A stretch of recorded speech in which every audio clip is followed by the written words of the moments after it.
Welcome to BreitWerks. What are you looking at? 1986 930 turbo case. So this is the one where we had a leak below the IMS cover. And I had thought that we put the 574 on too thick. And that's just been bugging me because, I chose to do this as a complete tear down because there was no other way to get all the oil out. But I think I found something, and I'm not exactly sure how to solve this problem. So you have your original IMS shaft bearing that came out of the motor. And you have brand new one from Glyco. This was what was in the engine on the number 4 side, which is sitting over there. So if you look, if we turn these up sideways, you can visually see that this flange is way thicker than the original flange. A couple of differences, right? So you had an oil hole in there. Why Porsche did that, who knows? This guy's dated 1986. This guy's brand spanking new as this one. And they changed the part number. It's now a, let's see, it's now a 996 part number. Right, so this is Glyco. This is who makes them for Porsche. So they changed the part number and they changed the part. Whoops. They changed the part significantly. So I think what's happening is it will not allow it to sit down in the saddle the way that it's supposed to. So what's happening is that the bearing is actually sitting proud of the case. And with the bearing sitting proud of the case, it won't allow the case to close up. So did we have too much 574, or did we have a mechanical interference that kept it from closing down when we torqued down all the studs? So I've done a tremendous number of measurements and all kinds of different things. But the reality is this guy, he sits down in there very nicely and no protrusion above the parting line, right?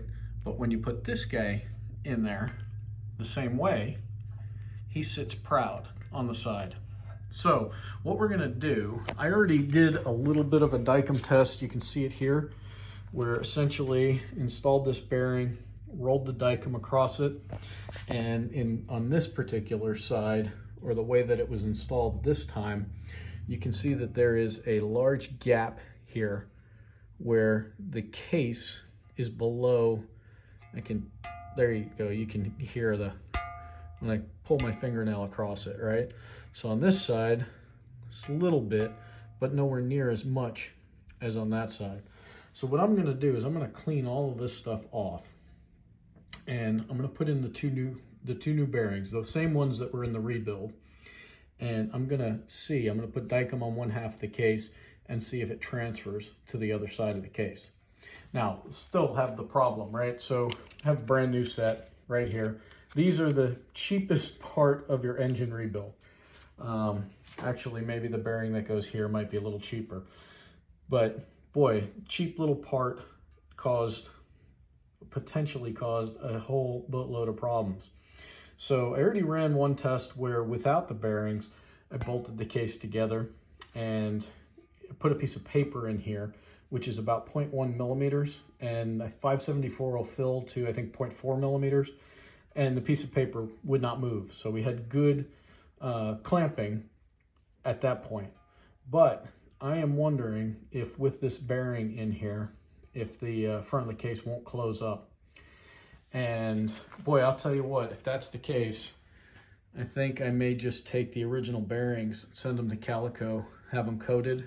And I mean, you can see this bearing is almost completely eaten through. This bearing looks like it, came out of a World War II tank, but these are little tanks.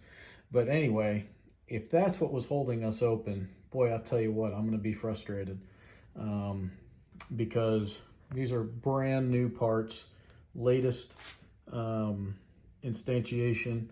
And actually, if I can do this one-handed gently enough, I'll show you what I'm talking about.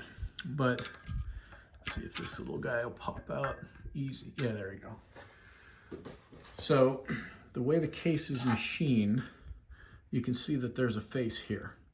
And that face is only so big, right? So when I measured these, I think this guy was 5 millimeters deep, and the new one is 5.8 millimeters deep. So I think it's actually the thrust face that was pressing against the case. You have the same problem in the back. It's actually smaller, right? You can see the little relief that's cut into the case there. It's actually smaller here than the relief that's on the front. So I have a feeling that we just got hosed by a shitty part. Can you do anything about that? Yeah, I mean, double check, double check, double check. Is it my fault? Of course it's my fault, because didn't double check. Never ever have I seen the bearing not fit, but I've got a brand new set still in the box. I've got the set that was in this engine. And as a matter of fact, one of the things that kind of turned me on to this is there is almost zero wear across the face of this bearing. So I'm wondering if the IMS shaft ever actually touched it. You can see that it touched it here. You can see a little bit of wear on the thrust side of it.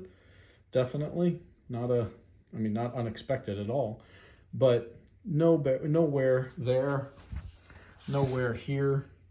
And we probably have an hour on the motor. So you would have expected at least some of this to show something.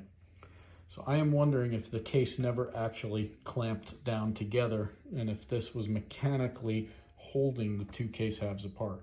So we're gonna run a couple more tests. All right, so we got the case halves snugged together. I've got 4 nuts on the perimeters, but if you look here and here, so this was where our leak was coming from, right?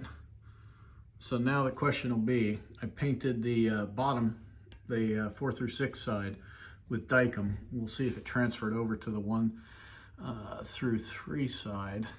But as you look in there, you can almost see the gap, right? Oops, if the camera doesn't want you to see it. But yeah, if this is our challenge, not exactly 100% sure how we'll solve it, but I'd rather find a smoking gun before I put this damn engine back together and have it leak again. So we're still looking for the smoking gun. All right, let me get it apart. All right, so this is the 4 through 6 side, the side I painted with the Dykem. And here's the 1 through 3 side. Now, granted, I didn't torque everything down, but we see some transfer right up here. No transfer on this side. So question is, you can still feel that lip. No lip there, no lip there. So was this little guy here protruding enough to keep them from coming together?